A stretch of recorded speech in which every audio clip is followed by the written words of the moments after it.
Chef Secrets, I'm Theresa DeRosa. I'm here to introduce you to a tapas and martini bar, which brings a bit of urban flair to downtown Hyannis. This venue has lots of energy, a great ambiance, and takes the concept of tapas to exciting new heights. Everything on the menu is tasty and inventive.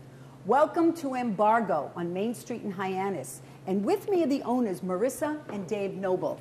Hi. Hi, nice to see you. Same Hi, Theresa. here. Welcome to Embargo. Thanks for having me. What a great establishment. It's so sexy. Thank you. I really love it. The ambiance is fabulous. It reminds me of LA.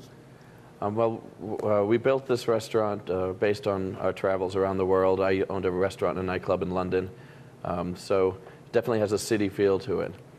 Very nice. How did you get started here?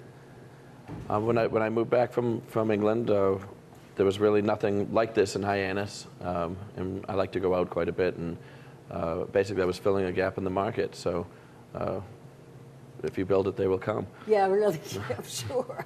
You know, a lot of people love to go out and just go for dinner and dancing, and I find it's fun when you can find the perfect spot, great food, hot music, and you don't have to get in your car and travel anywhere else. I mean, so do you find that a lot of people just come and do that? Yeah, you can, it definitely covers both areas. People come out, they have dinner, and it's definitely set up for a dinner. It's a full-scale restaurant. We have a lot of entertainment here, 7 nights a week. DJs, bands, live jazz. We have a magician who works the room on Friday nights.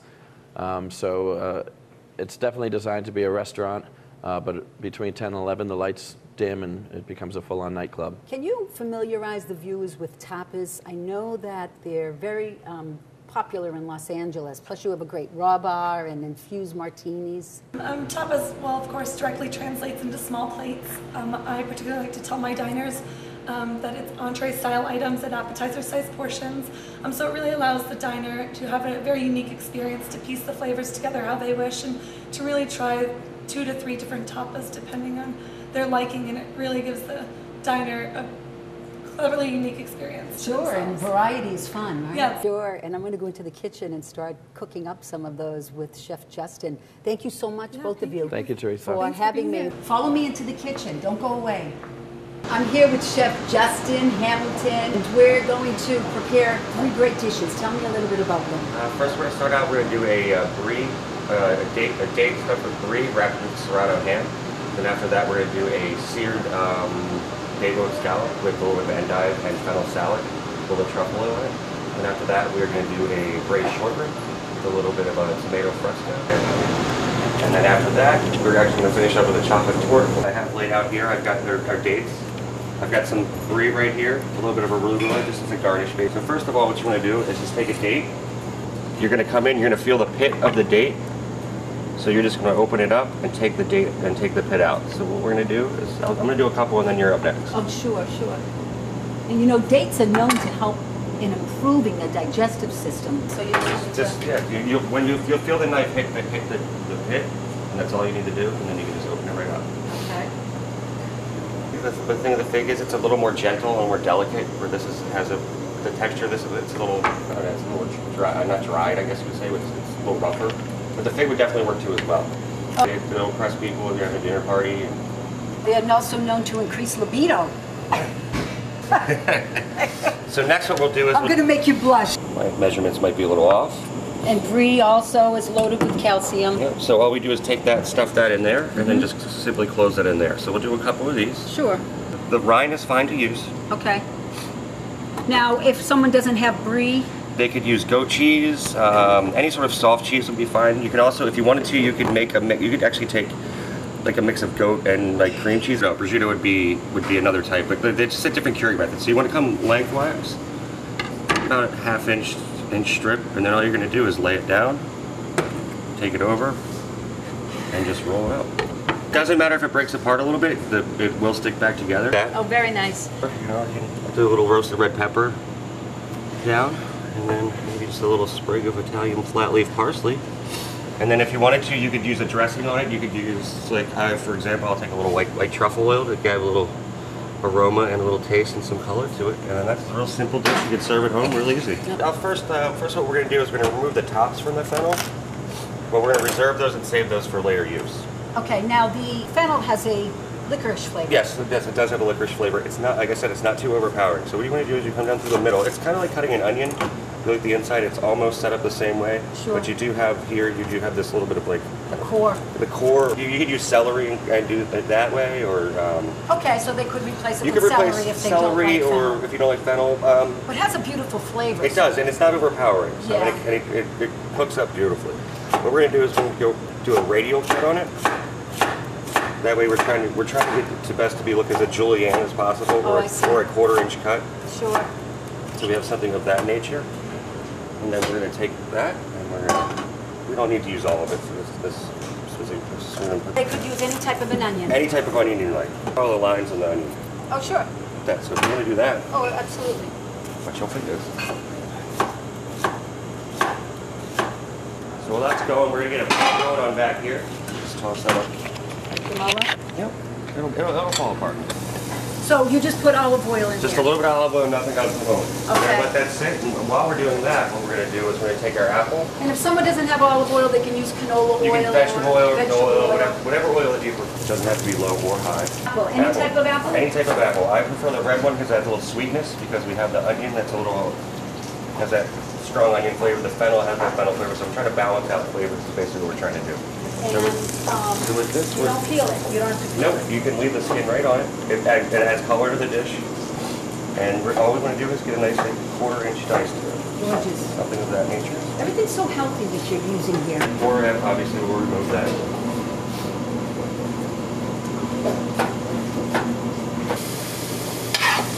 It takes a little bit of time. We're going to want to get that warmed up a little bit, because now we're going to sear the scallops. We're going to sear the scallops separately in different pans. Again, we're just going to use extra virgin olive oil, whatever oil that you prefer. Put that down. Let that get a little warm. Okay. You actually want that close to the smoke point, because when you put the scallop in, you want it to sear real nice. Sit it in a pan. So they're going to saute in a separate pan. Yep, just let them sit down. Beautiful. Just You're so creative, Chef Justin. it's the size of it. I mean, well, size does matter, but as far as scallops goes, whatever size you can get.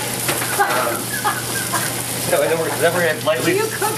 Do you cook for your wife or girlfriend at home? I do not. You don't? Well, I would if I had one. Oh. Well, you probably will after the show, so be careful what you say. So now it's starting to brown up a little bit, as we can see here. Yeah. We're getting a nice color on it. We just want to really soften it up. The scallops are going nice. Okay. Turn that down just a little bit. Reserve that to the side, and then jump that a little bit. And what we're going to do is we're going They to smell spectacular. We're going to take about an ounce of sambuca, watch out. Sometimes it will flame Oh, up. sambuca, right in. Right in the pan. So what that's going to do is going to bring some natural sugar to it. It's going to add a little more anise flavor. And it's going to really brown it up and be a really nice color on it. And what other liqueur can you use besides the sambuca? Any replacement substitute? Only reason why I use the sambuca is because of the anise. The anise. It has the same flavor The liqueur profile. kind of a Has the same. flavor, okay. So I'm going to reduce that for now. Let that sit. So that's going to sit. Okay, viewers, so go out and buy some sambuca. I mean, you can use it in the recipe and then have a shot of it after, That's too. exactly what we're talking about. If they don't come up, then they don't want to move. So just let them go. Okay. So then we're going to Beautiful. Then we're They going look so succulent. They are delicious. Oh. Definitely try to get dry scallops, not a wet pack or a frozen, because they'll shrink up too much, they'll release too much water. I like that garlic more towards the end. A lot of people add it in the beginning, it gets too brown, and it kind of burns a little bit. So. And here, it doesn't really need to cook too much, because we are going to cook that a little more in a second. We're just kind of like leaving that to the side to reserve. Okay. And we used arugula earlier. It's a superfood. They come up, then they're ready to go. Oh, that one's not ready. That one's ready. So once they become a little loose from the pan, that means they're ready to cook. That's when they're ready to play. Okay. For this pan. Because in this pan, we're going to make a purpose, our sauce, for the end. Natural sugar's now in it. Sure. What we're going to do is we're going to get rid of the oils in this pan. So eliminate the oil after you... Yes, we're going to reuse this Cook the pan. scallops. So now what we're going to do is we are going to add, I've got some white wine here. We're going to deglaze this pan with a little white wine. See how all that nice flavor comes out? Oh, of course. Really want to do that. Now, it's funny, I saw in a cooking show once that a lot of people wash out the frying pan. No. Never do that. Never do because it has all that. the great flavors and the browning Yeah, when from we- whatever meat you're When we do cooking. our next dish, we're going to see that again. It's something that you really have to do to get it's all the flavors in there. So what we're going to do, we're going to take a little bit of white wine. You can make it for blonde, and you need a little bit of heavy cream. You have to use heavy cream. You cannot substitute it for anything else. Okay, so the white wine, and heavy heavy cream. And what we're going to do is we're going to take a little more garlic. We're going to add that to it. Maybe not there, just a little something like this. To saute. We're going to actually add this to the beurre blanc. Okay. So we want that fine. It's going to give it another little flavor. So something like that. It doesn't have to be perfect. Nothing has to be perfect in the kitchen. Just don't burn anything. And don't cut your finger off. That's basically the golden rule.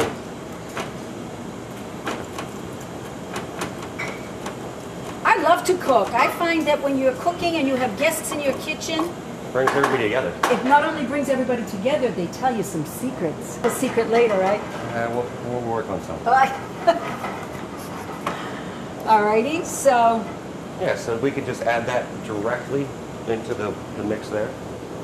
is that enough? That's plenty. Here we go. So what we're going to try to do is we're going to get this to reduce down to get thick. Separate, Okay. and then what you want to do is get the oil and water to bond together. The heavy cream's going to come down, and then the butter's actually going to thicken it too. So now we're at a good consistency here. We want to reduce the flame very, very low. Gorgeous. All right, so we're going to heat this back up. So we're going to complete it all at one time. So we're going to bring this back together. Okay, now we know that when you're going to add some butter in a little while. I am going to add a little bit of butter in a second. You know, when we've mentioned this, a lot of people don't like to use butter because they say it's too fattening, but it's healthier for you. It is actually healthier for you, and A little more expensive, but it's better flavor. you don't have to do a beurre blanc for this. You can simply do any dressing that you like. So now, we're going to add a little apple here. So the apple goes over with the onion that and the mix. fennel. It's kind of a fall dish, actually, because with the scallops are finished, so we're going to finish them in this pan with them. Sure, And it's also going to add a little flavor to them. And then we're going to add a little bit of Chinese five spice, actually. What is this called? Chinese five spice. So I'm guessing there might be cinnamon in there. A little bit of cinnamon, a little bit of clove. There's a little, there's a lot of different versions of it. Sometimes there's cardamom. All different. It kind of tastes, you know. I can smell all spice. We'll take a little bit of butter at a time. If you want to whisk, just slowly whisk it into it. You'll see how it's starting to come together. Sure. And you just want to do it really, the flame's off, it's hot enough where it's not going to separate from the sauce. Because what happened, the butter will separate. Nice. So you're going to get a nice, real rich, velvety texture. Just want to try, the big thing in the kitchen too is timing. Making sure you can time everything, comes out appropriately. When I'm cooking for a lot of people in the kitchen, I'll make sure I have a couple of sous chefs. Drop a little of this down.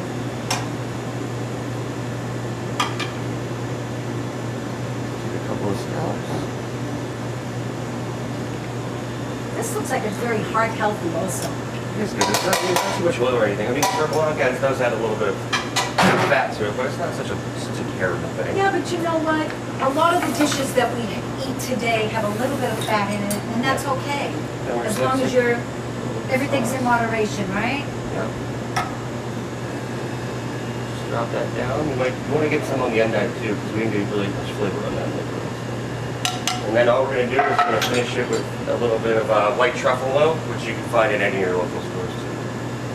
Just drizzle a little of that on there. And that's White truffle oil. That's going to give a great aroma to it. So if you take a whiff of that, the heat will really bring out. And then if you want, you can definitely garnish with a little bit of that if you like. There you go. It's perfect.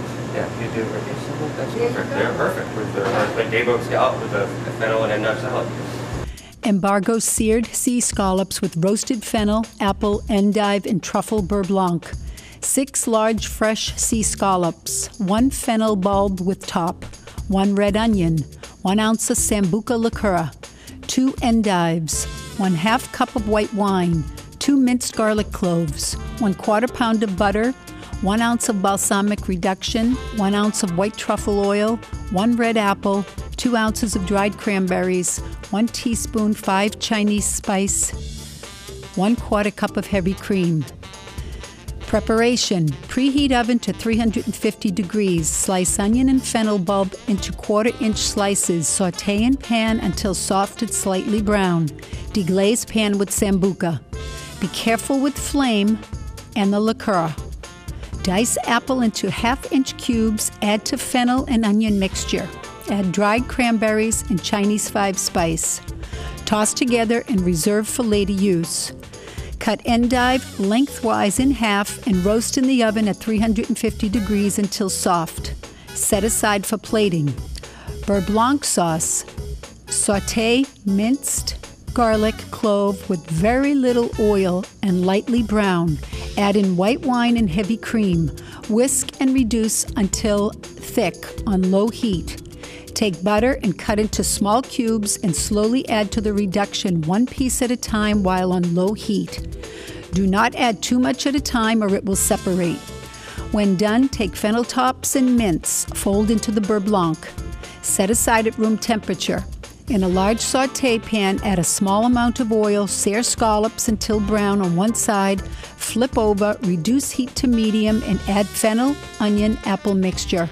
Sauté scallops until cooked through. Place roasted endive on plate, top with fennel apple mixture. Place scallops on top, drizzle with beurre blanc, balsamic reduction, white truffle oil, and garnish with fennel. Chef Justin and I now are going to prepare the braised short ribs with a red wine sauce and a tomato fresca. So tell me what we have here. All right, what we have here is what we're first going to start with is we have a short rib.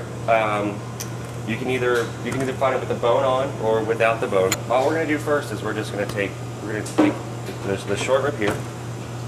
We're going to take it. We're just going to put it in a pan real quick, and we're just going to salt and pepper it gently. Out there, just a little bit. Just the higher you are, the better it is because it spreads it out more. Okay. Like if you're really close to it, it gets really so. Cook for 20 minutes. Yeah, cook for 20 minutes. Dice up these. It doesn't have to be any. Just that we're not really using them. We're adding flavor to the sauce. So something. Just make sure your carrot is good. Watch my finger. Watch your finger there, darling. Take a little bit of carrot. We're going to take a little bit of celery. So this is like a little stock that you're going to Yeah, we're basically a stock. This would actually be in the French they would call it a mirepoix. Okay. Now again, people can substitute with any onion. Any onion they celery. want, celery. They could do they can pretty much use whatever they would like.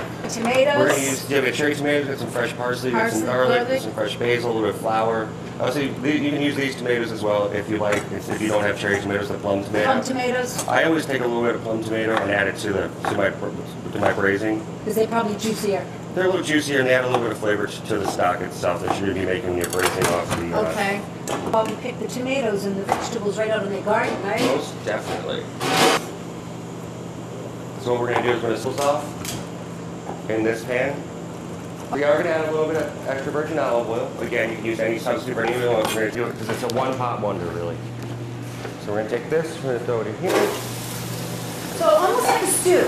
You're almost making a stew, basically. Yes, yes, you are. Okay. Beautiful. And just keep letting that go for a little bit. Just watch the flame. You can use any roasting pan in your house. You have to have a cover for it, a lid of some sort for the braising process. But if you don't have a lid, you can also cover it with tin foil. It's not a huge, huge deal. And then we're going to add them right on top of these vegetables. Okay, so the braised. Yeah, you want it to go for about 20 minutes. I went a little under, just see how it's going to do. You have a nice brown color on it. Okay. And then we're going to let that go for a little bit. What happens here is with the vegetables underneath, the meat that you're in the bottom pan, so when you put everything else in, it's going to circulate the moisture around.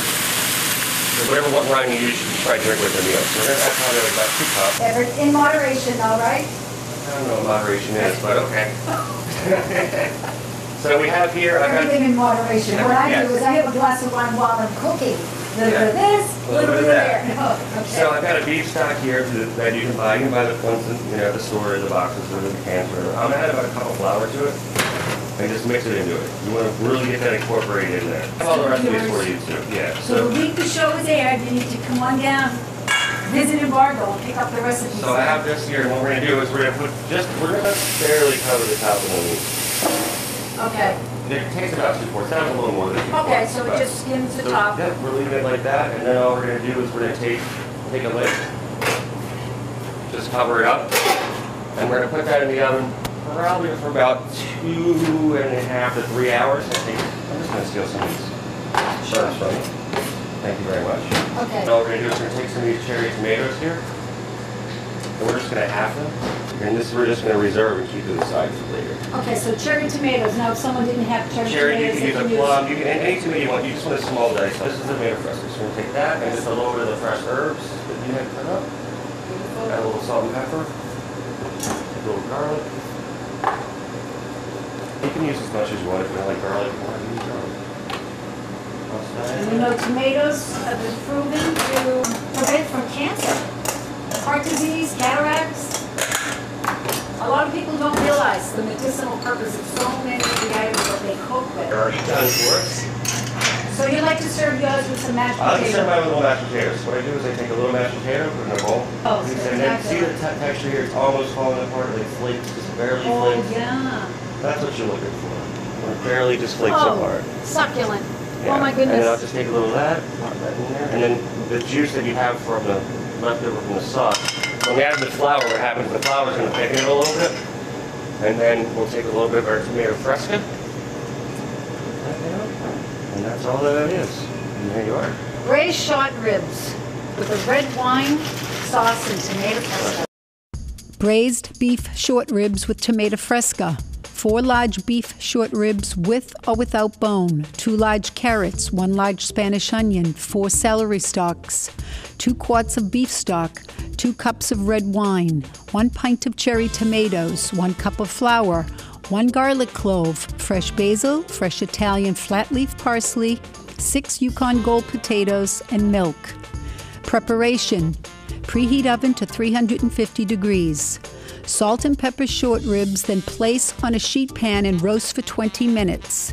While ribs cook, cut onions, carrots, and celery into 1-inch pieces. Sauté in oil in a braising pan until golden brown. Deglaze with red wine and simmer for 5 minutes. In a separate container, take 1 quart of beef stock and stir in flour until all lumps are gone. Remove short ribs from the oven and place in braising pan. Add all of the beef stock. Stir a little to incorporate liquids. Cover and place in the oven for 2 to 2.5 hours or until the beef is moist and falling off the bone. It's actually a really simple dessert to make. What we have is we've got some chocolate, milk chocolate chip, like nips or whatever you want to use. You can use Any chocolate? I recommend milk chocolate chip. If you like dark chocolate chip, you could use dark chocolate, but you cannot use white chocolate. It'll separate when you make it. Okay. It's a different compound property to it. A little bit of butter. We've got sugar. We've got some cream, and then I've got a graham cracker crust we're going to use for the crust. All you really want to do is you're going to take the chocolate. You want to put it into a double boiler, which is a pan that has water underneath, so it's not has direct contact. You don't want to burn the chocolate. We're going to have the chocolate. Add the heavy cream. So you're melting down the We're going to melt down chocolate chocolate, heavy cream, butter, and butter. and sugar. And all we're going to do is let that melt until it becomes smooth. I have some here done already for you. And how long does this take? It depends on the temperature, but you want to get it to a consistency where it's nice and smooth, where everything is incorporated into it. But you don't have to use graham cracker. You could grind down like Laura Dune crackers. You could do, Laura Dune cookies. Any type of cookie that you like, you can get away with. Just you want to add a little butter to it so it has some consistency. Yeah, yeah. It's not that. Very nice. So what we would do, we'd take that, add this into this. So you pour Yep. this chocolate. Yep, and then you just throw it in the oven at 350 degrees until the internal temperature is 180 degrees. Okay. So when presentation at the restaurant, I just, put a plate out, a little chocolate. I've got it's actually a caramel coconut sauce right there. So people can use any type of a Any presentation. sauce, any type of presentation you want. You Yeah, can cut they it can use- because you want as small as you want. So I usually do something like this. And they could use like a raspberry You sauce. can use raspberry, or- anything goes, it's just chocolate, so anything goes with it. So, and then Spectacular. traditionally I do a little bit of vanilla ice cream with it. Vanilla bean ice Yep. cream. Pairs up very nice with it. A little bit of, Oh my goodness. and there you go. Look at this. And that's the It's chocolate flour just sort.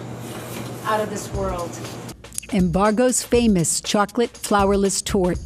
20 ounces of milk chocolate chips, 1 quart of heavy whipping cream, 1 1/4 pound unsalted butter solids, 3 cups of sugar, 1 vanilla bean or 1 ounce of vanilla extract, 8 large eggs, 3 large egg yolks, 2 packages of graham crackers.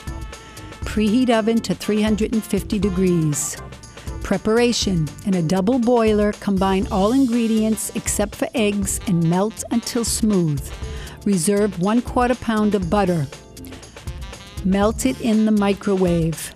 Add eggs and stir in until fully incorporated. Crush up graham crackers to fine crumb. Melt remaining butter and add to graham crackers to make crust for the torte. In a 12-inch cake pan, line inside of the pan with graham cracker crust. Pour chocolate mixture into pan and bake until internal temperature of 180 degrees. Let it sit overnight in the refrigerator. Incredible. Okay, Chef. I know you love what you do. Can you tell me a little bit about yourself? You have a secret you'd share with me? Not particularly. Come on, I won't tell anyone. I don't know. I was an art major before I went to culinary school. I was in art school and went and started working at a kitchen about 13 years ago and haven't stopped since. Changed majors. Art is being creative. Same thing as art. It's just there's more senses instead of just visual or textural as art is. It's taste, it's smell, and it's kind of more of immediate gratification. That's something I'm looking for. But you can see the smile on people's faces a lot. Yeah, so now when people are out there and I'm sitting around with them and they say, gee, who is that artist in the kitchen? I'm going to say, Chef Justin Hamilton. Like it. Thank you so much for having me in your kitchen. Anytime. Appreciate it. Come back anytime you want. You're welcome. Going out into the dining room and we're going to taste all these spectacular dishes and taste the martinis, the infused martinis, and their sangria, so don't go away. David, your Chef Justin is the Michelangelo of foods. I swear, he's unbelievable. He's so great. He is. He's a lot of fun. We'll start with the sangria to go with our nice Spanish dates. We serve a red, a white, and a sparkling version. This was my father's favorite.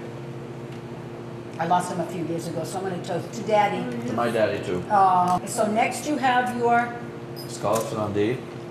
We would normally, you could have sangria with this or any number of white wines, but we're going to have a martini. We're going to have a Rasnapolitan. We infuse or different types of fruit with vodka. They sit for a difference of 3 to 7 days. And then they just bring out such a beautiful flavor. I love fennel. Oh, sorry. Have a belt of that Rasnapolitan. It's our house infused vodka. We make that here. Now, what is infused vodka? We take we have the big infusion tanks up there, and we put in fresh raspberries or blueberries or pineapple, and we pour the vodka and we soak it for a few days. Again, the sangria is absolutely delicious. We do have a multitude of really great Spanish reds on our list. Anything from a nice Rioja to a Tempranillo would blend deliciously. Oh, this is to die awesome. for. It falls off the bone. I mean, it's the most tender beef I've ever had. I know a lot of our regulars are going to be very excited to see this on your show. I like it. You can never trust the first date, so you're gonna have a second. Smart guy. And you probably only had 3 dates with Marissa. I knew after one. You won't be doing any more dating. You decided to marry her. And she's stunning. Thank you. Good choice, David. She's a great mom, too. Dessert. Oh my. Your chocolate torte. Look at this presentation. And here we have one of our also most famous martinis. It's an Oreo cookie martini. With a vanilla vodka, you could have a white chocolate, a dark chocolate, Baileys, and a little bit of cream. Finished off, of course, with an Oreo cookie. You want to try that one? Sure, I'd love to. Oh, Look at that. It's beautiful. it's brilliant. I mean, the whole presentation. And we must try the Oreo cookie. Oh my. It's orgasmic. It is orgasmic. It's a good word to describe it. Beautiful presentation. Oh my goodness, and everything was just unbelievable. It was so much fun to be here, Marissa, David. Very nice. Thank you. Thank you so much for having us. It was great. Thank you for joining us. And if the viewers would like to pick up copies of these recipes, come on down to Embargo the week the show is aired. I'm also searching for sponsors for Chef Secrets. And you can email me also at td.chefsecrets@gmail.com. Chef Secrets is aired on Wednesdays at 6 p.m. and Fridays at 2:30 on Channel 17. Thank you for watching, and we'll see you next time when we plan on revealing more Chef Secrets.